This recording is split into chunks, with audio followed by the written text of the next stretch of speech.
자, 여러분 안녕하십니까. 랜드프로에서 여러분들과 함께하는 중년을 위한 컴퓨터 강의 부동산 실무 인터넷 과정 여러분들과 함께 진행을 하도록 하겠습니다. 자, 맨 처음 들어가는 부분 여러분들 교재와 함께 보실게요. 부동산 중개업을 하게 되면서 꼭 알아야 하는 실무 인터넷 강좌가 있습니다. 부동산뿐만이 아니라 모든 업체가 다 마찬가지죠. 자, 부동산을 하게 되는데 인터넷 쓰지 않고서는 진행이 안 된다는 거예요. 특히 부동산 같은 경우는 물건 확인해야죠. 지적도 봐야죠. 지도 봐야죠. 주변 상권 분석해야죠. 그렇기 때문에 인터넷상 그 중에서 지도 하나만 가지고 확인을 해볼 것만도 여러 가지입니다. 대법원 가야죠. 그죠? 인터넷 등기소 가서 또 다 띄워봐야죠. 서울시청 가야죠. 민원24시 가야죠.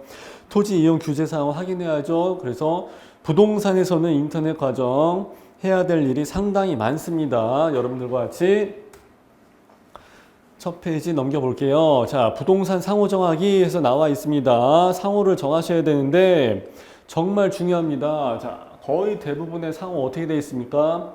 희망 부동산, 무슨 뭐 최강 부동산, 그리고 뭐 좋은 집 부동산에서 이런 경우 굉장히 많습니다. 예, 저도 우리 거래처들이 많이 있는데 똑같은 상호인 데가 여러 군데가 있습니다. 그러다 보니까 손님들한테 어필을 하기도 참 어렵습니다. 무슨 동네에 있는 무슨 부동산. 그리고 사람들은요, 부동산 물건을 가지고 그 업체 물건 기억을 못 합니다. 그러니까 물건이 좋고 그럼 내가 메모해놨다가 전화번호를 기억을 해놓는 방식이지 그 업체가 상호가 최강 부동산인지 좋은 집 부동산인지 이런 것까지는 다 기억을 못하더라 하는 얘기예요. 자, 그럼 우리는 상호를 결정을 함에 있어서 검색 있죠. 검색에 잘 나오면서 남들과 다르게 차별화되도록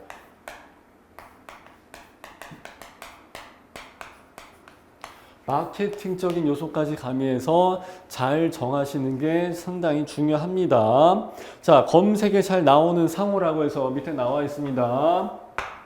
그냥 희망부동산, 그냥 최강부동산 이런 식으로 정하시게 되면 그거는 의미가 없고요. 제가 유명한 일화를 하나 소개를 시켜 드릴게요.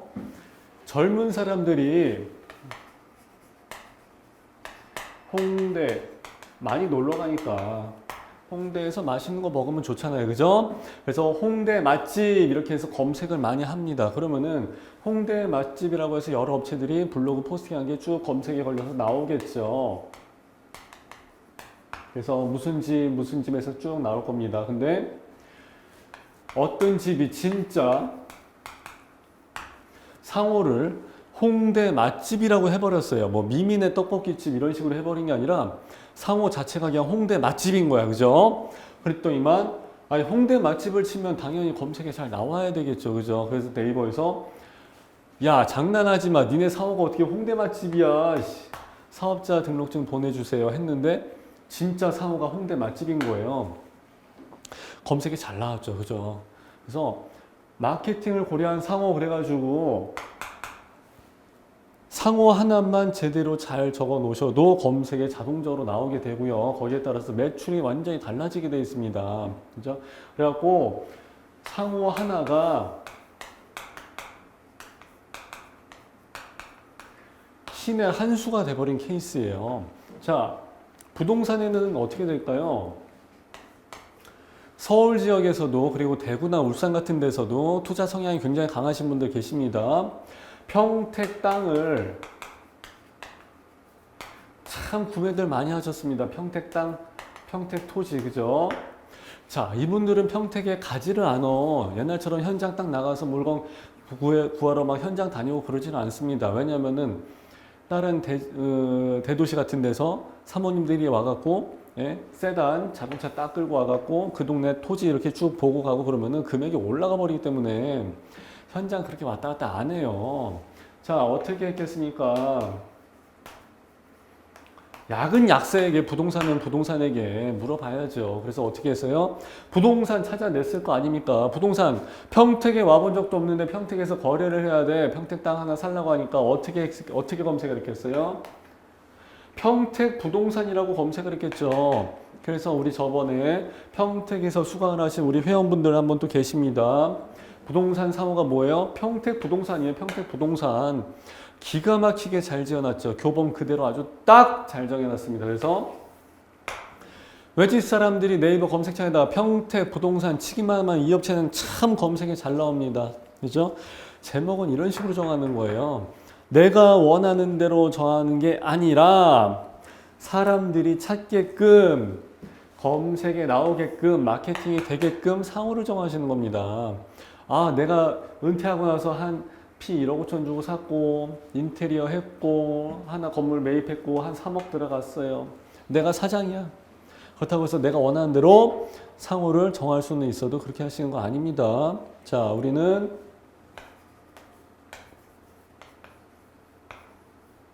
중개보수 돈 벌려고 하는 거예요. 그죠? 돈 어디서 나옵니까?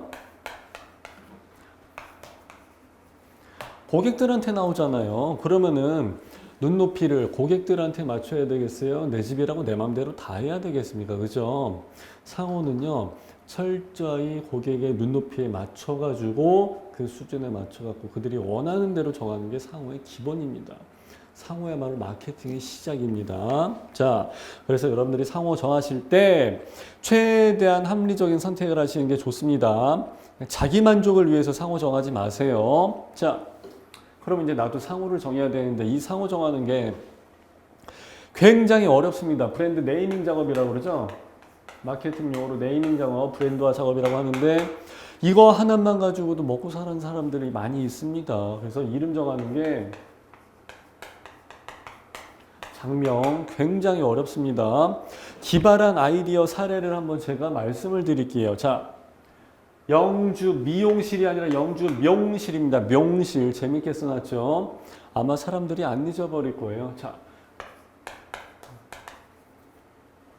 그 가게라고 있어요. 가게 이름이 그냥 옷 파는 가게인데 그냥 그 가게예요. 그 가게를 크게 써놓고 밑에 조그만 글씨로 그 꼴로 어디 가게 써 있습니다. 그럼 어떻게 해요? 자격지심이 있는 사람들은 아, 옷 하나 사야 되겠구나 싶겠죠. 그죠? 그 꼴로 어디 가게? 옷 파는 가게, 옷 가게예요. 자, 네일샵, 우리 동네에 있는 네일샵, 이거 제가 사진도 찍어 온 게 있어요. 상호를 그냥 네일, 샵을 그냥 샵을 써버렸어. 네, 네일샵. 자, 기발한 제목 또 하나 말씀드릴게요.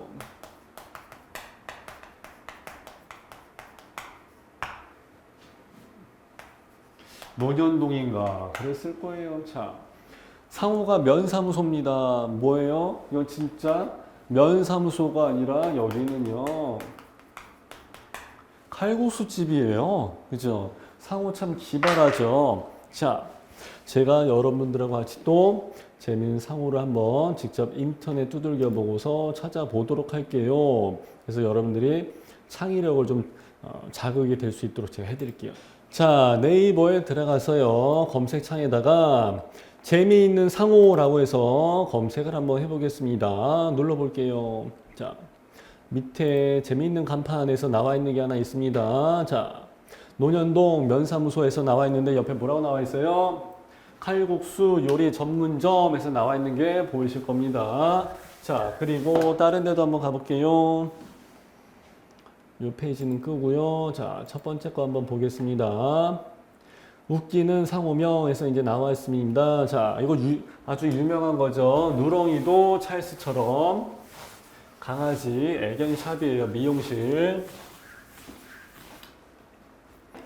이 편한 세상, 우리 아파트 하시는 분들 다 아시죠? 근데 이 편한 세상이 아니라 개편한 세상이라고 해서 나와 있습니다.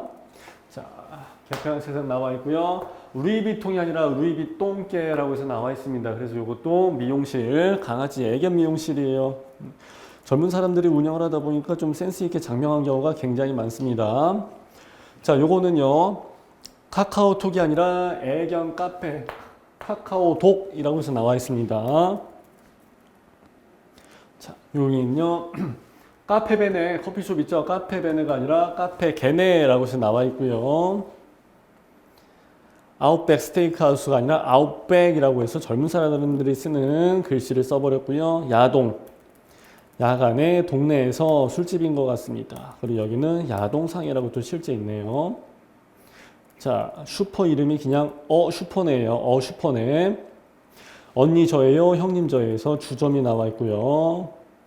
자, 여러 가지 상호들이 쭉 나와 있는 게 쭉 보이실 거예요. 그죠? 자, 아나파치과도 보이고요.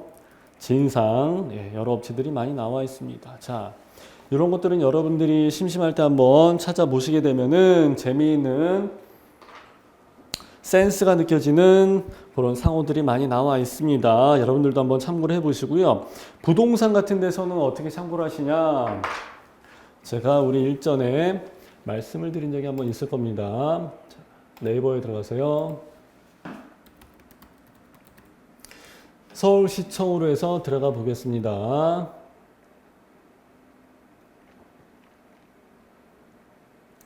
자, 서울시청 들어가서 홈페이지 바로 클릭하고요. 아래쪽으로 쭉 내려가 볼게요. 그러면은 여기가 내용이 자주 위치가 바뀌기 때문에 자, 여기 있습니다. 서울 부동산 정보 광장 해서 나와 있으니까 여기 클릭하고 한번 들어가 보겠습니다. 자, 서울 부동산 정보 광장 가시게 되면은 부동산 중개업소 조회라고 해서 나와 있죠. 가운데 클릭을 할게요. 자, 서울시 강남구 선택하고요. 역삼동 선택하고요. 상호 선택 안 합니다. 그냥 검색 누를게요. 자, 그럼 이제 여기서 가나다라 순서에 의해서 쭉 리스트업이 돼서 나와 있는 게 보이실 거예요. 자, 이거는 그냥 말씀드릴게요. 여담으로요.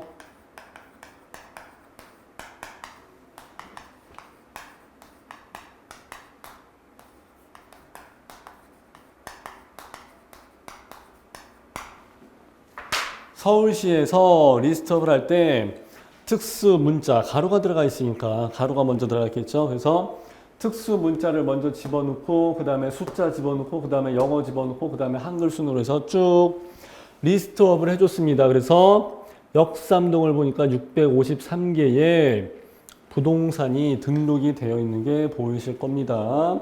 제가 10년 전에 역삼에서 강의를 했을 때는 400개 정도의 업체가 있었는데 지금은 약 150개 정도로 많이 늘었습니다. 업체가. 자, 다음에 한번 또 볼게요. 그러면 여기서 이제 쭉 내려가서 보시다 보면은 재미있는 상호가 들어가 있는 게 보이실 겁니다. 자, 인터넷이 꺼졌는데 다시 한번 들어가서 볼게요. 강남구 역삼동 검색 누르겠습니다. 그랬더니만 노블에셋 114 공인중개사, 24시 공인중개사도 있고요. 올바른 공인중개사, 자, 올자를 그냥 한글로 쓴 게 아니라 영어로 그냥 써버렸죠. 올바른, ALL, 올바른, 그래서 A 플러스 공인중개사도 있고요. D하우스 공인중개사 등등 여러 업체들이 쭉 나와 있습니다. 그래서 쭉 넘겨보시다 보면은 아, 남들은 이런 상호를 썼구나. 그런 것들이 쭉 보이실 겁니다. OK 이런 거 상호 상당히 많이 쓰이죠. 레드는 처음 봤고요. 예, 가나 공인중개사 사무소, 가나안 공인중개사 사무소 이름이 비슷한 건들이 많이 있죠. 똑같은 이름도 많이 있고요. 실제로 일반 사업체 같은 경우는 똑같은 지역에서 똑같은 상호를 못 쓰게 돼 있습니다만 부동산 같은 경우는 좀 예외죠. 그래서 상호를 가지고 싸우는 경우가 상당히 많습니다. 우리 동네 같은 경우는요.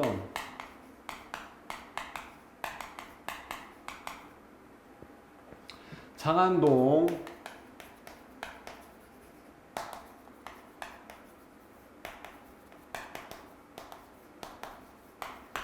장안동 현대벤처빌이라는 큰 오피스텔 빌딩이 있습니다. 랜드마크예요. 자, 이 사무실, 이 건물 밑에 한 서너 개의 부동산 중개업소가 있습니다. 상호가 어떻게 되어 있는 줄 아세요? 첫 번째 업체는 현대벤처빌 공인중개사 사무소, 두 번째 업체는 장안벤처빌 공인중개사 사무소, 세 번째 업체는 그냥 벤처빌 공인중개사 사무소 이런 식으로 해서 이름을 다 비슷하게 써버렸습니다. 그러니까 일반 손님들이 딱 봤을 때 구분이 안 되는 거예요. 그죠? 글자체까지 옛날에는 똑같이 한 적도 있었습니다.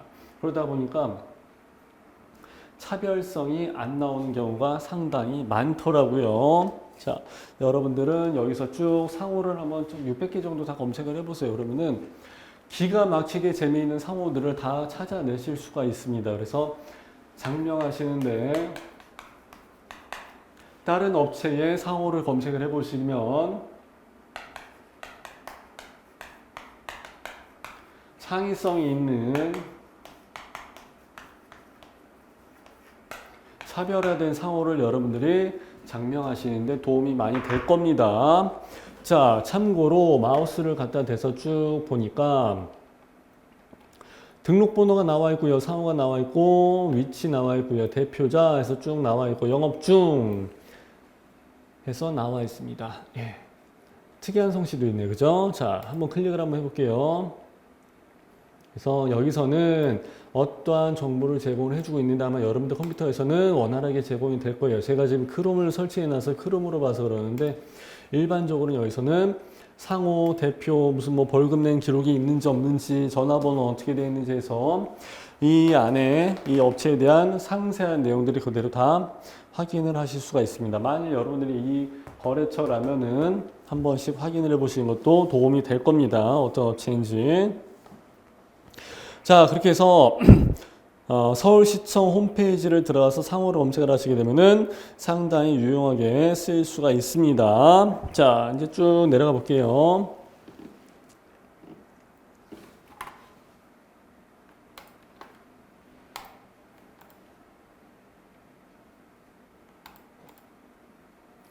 자, 마케팅을 고려한 상호에서 내용들이 나와 있는데 이거 한번 같이 보시겠습니다.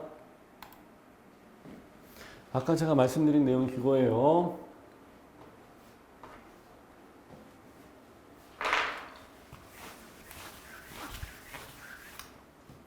제가 일전에 계속 여기서 이제 블로그 강의 진행을 하고 있습니다. 블로그 강의를 할 때도 역시 제목을 정해야 되는데 이 제목을 정하는 과정이 정말로 중요합니다라고 제가 계속해서 누차 강조를 하고 있었죠. 블로그뿐만이 아니라 여러분들 상호를 정하실 때도 마찬가지입니다. 보통의 분들은 자신의 상호에 이제 애착심이 이제 강하다 보니까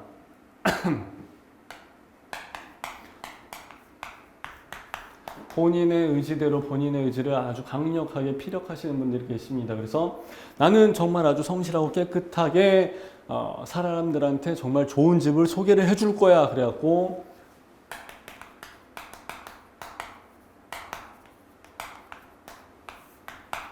성실 부동산이라고 해서 또는 성신 부동산이라고 해서 장명을 하신 분들이 계십니다. 검색에 나올까요? 검색에 안 나옵니다. 의미는 좋죠. 근데 검색에는 안 나오더라고요. 이분이 저기 강남에서 원룸을 전문으로 하시는 분이었거든요. 그럼 저 같았으면 이렇게 적었을 거예요.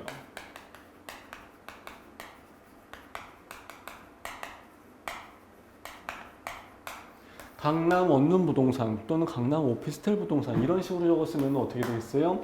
누가 보더라도 강남에서 원룸을 가지고 전문으로 하는 부동산인지 딱 보면 알잖아요. 그죠? 네. 이렇게 되게 되면 어떻게 돼요? 검색에도 반영이 상당히 잘 되겠죠. 그래서 그 사업주의 의지와 의미가 중요한 게 아니라 어떻게 된다? 검색에 잘 나오시도록 상호를 정하시는 게 요령이고, 다시 한번 정리를 해드리게 되면 아까 어떻게 됐어요? 서울시청 들어갔었죠. 서울시청 들어가서 본 것처럼 여러 상호를 참고를 해서 보시게 되면은 상당히 도움이 됩니다 라고 해서 말씀드렸었고, 웃고 넘어가자는 뜻에서 좋은 재미있는 상호가 나와 있는 것도 제가 말씀을 드렸습니다. 자, 이렇게 해서 한번 보시면 되고요. 자, 다음 페이지 한번 넘어가 볼게요. 자, 내가 오픈을 하고 있는 또는 오픈을 하고자 하는 점포에는 과연 몇 개의 경쟁 업체가 있을까 해서 아까 서울시청에 들어가서 해당 업체를 검색을 해봤습니다. 그죠? 자. 서울시청에서 들어가서 검색을 해보니까 바로 여러 개의 업체들이 몇백 개가 있습니다. 600개가 있습니다. 해서 딱 나와보니까 어떻게 돼요? 주눅이 드는 거야. 와, 역상동에만 600개의 업체가 있어. 큰일 났다. 이렇게 많은데 경쟁에서 어떻게 이겨나갈 수 있을까라고 생각하시는데 그렇지는 않습니다. 거꾸로 입주장처럼 손님들도 모이고 점포들도 모이고 이렇게 돌아가는 장이 또 따로 있잖아요. 이런 데서 하시게 되면 훨씬 더 유리한 입장이 될 수도 있죠. 그죠? 또는 거꾸로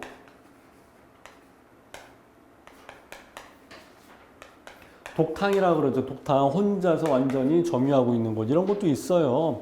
그러다 보니까 어떠한 곳에서 어떠한 물건을 하느냐 거기에 따라서 전혀 달라집니다.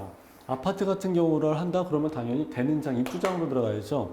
건물 같은 거를 한다. 근데 건물이나 토지 같은 거 큰 건이 그렇게 많지는 않잖아요. 아파트처럼 원룸처럼 거래가 빈번하게 자주 일어나는 건 아니잖아요. 그죠?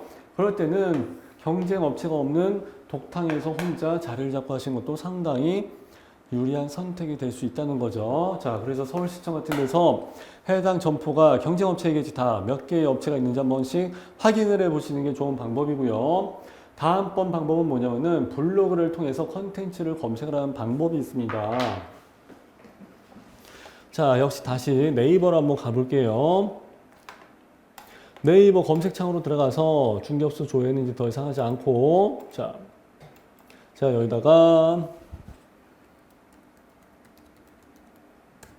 강남 원룸으로 한번 쳐볼게요. 그러면은 자 파워링크라고 해갖고 쭉 그리고 그 밑에 또 쭉 비즈사이트라고 해서 쭉 걸려져 있는 경우가 있습니다. 보통의 경우 일반적으로는요.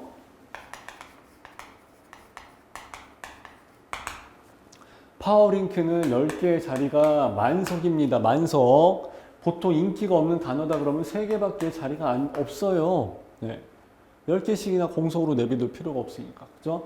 그리고 밑에 비즈 사이트라고 있을 거예요. 비즈 사이트.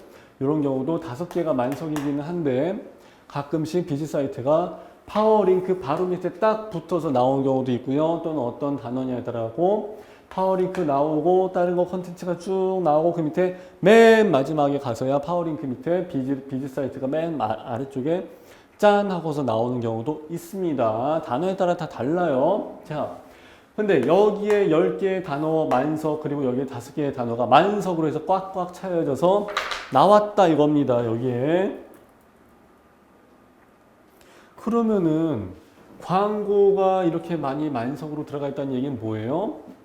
경쟁 업체가 그만큼 많이 자리를 하고 있다는 뜻이고 그 업체가 이 비싼 강남 원룸이라는 단어를 가지고 계속해서 24시간 연중 무휴로 계속 자리 잡고 있다는 얘기는 뭐예요? 역시 그만큼 장사가 되고 수요가 많다는 이야기이기도 하겠죠. 그래서 광고가 많이 걸려져 있다? 그러면 역시 경쟁은 치열하겠구나 라고 생각을 하셔야 돼요. 그리고 이 단어들은요. 글씨, 글자 있죠. 강남 원룸이나 강남 원룸텔 그리고 강남역 원룸 여기에 따라서 글자가 다 다릅니다. 강남 원룸텔도 한번 눌러볼게요. 역시 10개의 단어가 꽉꽉 차 있고요. 파워링크가 자리가 이제 더 이상 없죠. 그죠? 그리고 아까 비즈 사이트는 좀 더 밑에 내려가 있는 게 보여집니다. 그럼 요번에는 강남 원룸 텔 말고 강남역 원룸을 한번 쳐볼게요. 강남역 원룸을 치니까 역시 광고는 자리가 10개가 다 차 있고 비즈 사이트가 안 보이네. 이제는 한참 더 밑에 내려가 있어 갖고 맨 아래쪽에 블로그 밑에 비즈 사이트가 나가 있는 게 보여집니다. 글자가 좀 다르죠.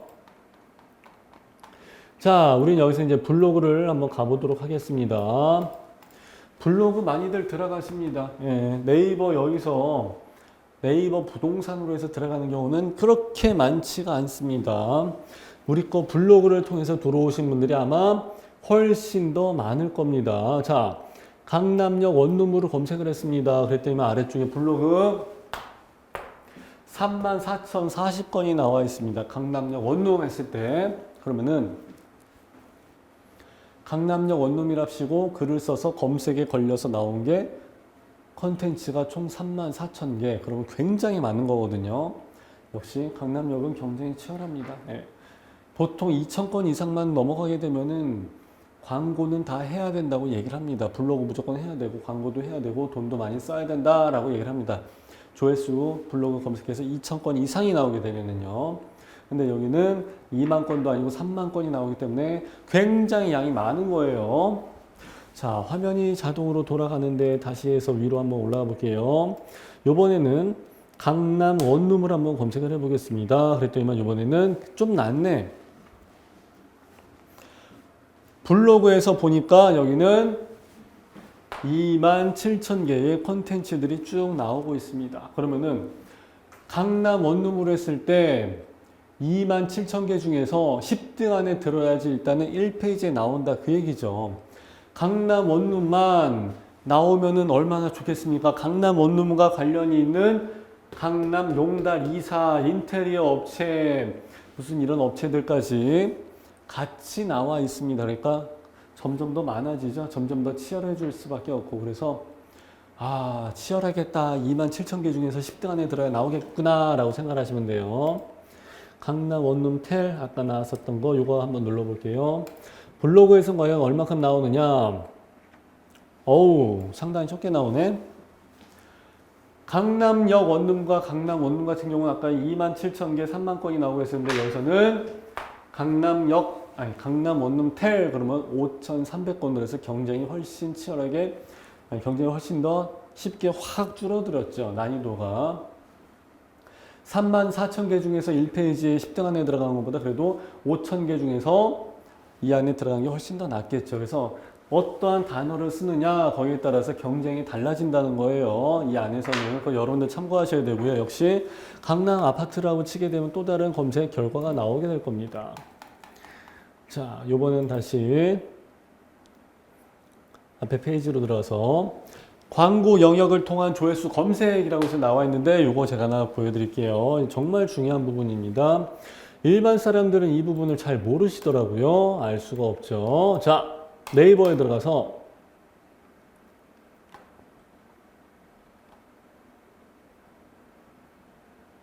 맨 아래쪽으로 내려가 보겠습니다. 그러면 여기에 비즈니스 광고라고 해서 새로운 영역이 있습니다. 비즈니스 광고. 자, 우리는 무조건 여기 첫 번째 나와 있는 검색 마케팅으로 갑니다. 밑에 나와 있는 다른 것들은 한 번도 저도 본 적이 없어요. 자, 무조건 검색 마케팅으로 가서 여기에 아이디하고 패스워드를 입력을 하실 거예요. 근데 여기에 들어가는 아이디하고 패스워드는 우리 네이버에서 쓰고 있는 그 이메일 아이디, 카페 아이디, 블로그 아이디 있죠? 그거 아닙니다. 광고주로서의 새로운 아이디하고 패스워드를 얘기를 하는 거예요. 그러면은 제 거 여기 가상계좌가 나와 있고 어쩌고저쩌고 나와 있고 지금 현금이 얼마가 남아 있는지 해서 쭉 나와 있는데 전 여기 광고 시스템으로 갑니다. 오른쪽 상단에 광고 시스템 파란색으로 해서 나와 있죠. 자, 자주 사용하는 버튼들은 버튼 사이즈가 크게 그리고 색깔이 들어가서 나와 있습니다. 자, 저는 부동산, 에버, 대버컴 세 가지 회사를 가지고 광고를 하고 있는데 여기 와서 왼쪽 상단에 보시면 도구가 있습니다. 여기를 가려고 온 거예요. 광고하려고 난데없이 여기 들어온 거 아니에요. 키워드 도구를 한번 볼게요. 자, 키워드 여기다가 제가 직접 입력을 한번 해볼게요.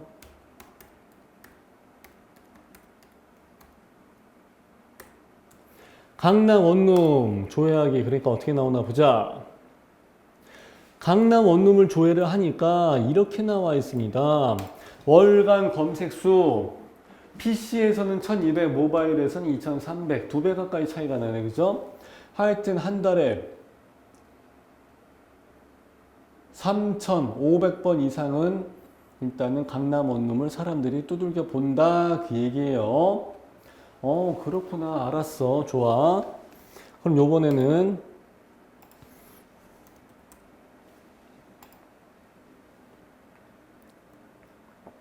강남역 원룸으로 한번 검색을 해볼게요. 그랬더니만 아까랑 숫자가 많이 다릅니다. 아까는 1200에 2350 나왔는데 지금 여기는 430에 1140 나왔습니다. 그러면 강남 원룸은 아까 한 3500 이상 나왔는데 강남역 원룸은 어떻게 돼요? 1500번 정도 나온다 그 얘기예요. 그러면 차이가 꽤 많이 나네. 아까 블로그에서 컨텐츠 숫자를 봤을 때는 어떻게 나왔습니까? 이거 좀 생각해 볼 필요가 있겠는데요. 그죠?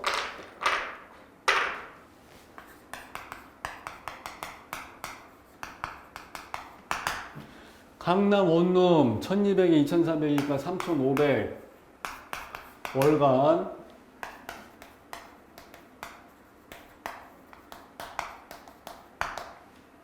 강남역 원룸은 1500건 정도 월간 강남 원룸텔은 제가 한번 다시 볼게요. 자, 그리고 아까 블로그에서 강남 원룸 같은 경우는 약 34,000건 정도가 나왔던 걸로 기억을 해요. 강남역 원룸도 약간 한 27,000건 정도 나왔던 걸로 기억을 하고요. 강남 원룸텔은 5,300건 정도였었나? 하여튼 이거는 얼마 안 나왔었어. 그죠? 강남 원룸텔도 한번 제가 검색을 해보도록 하겠습니다.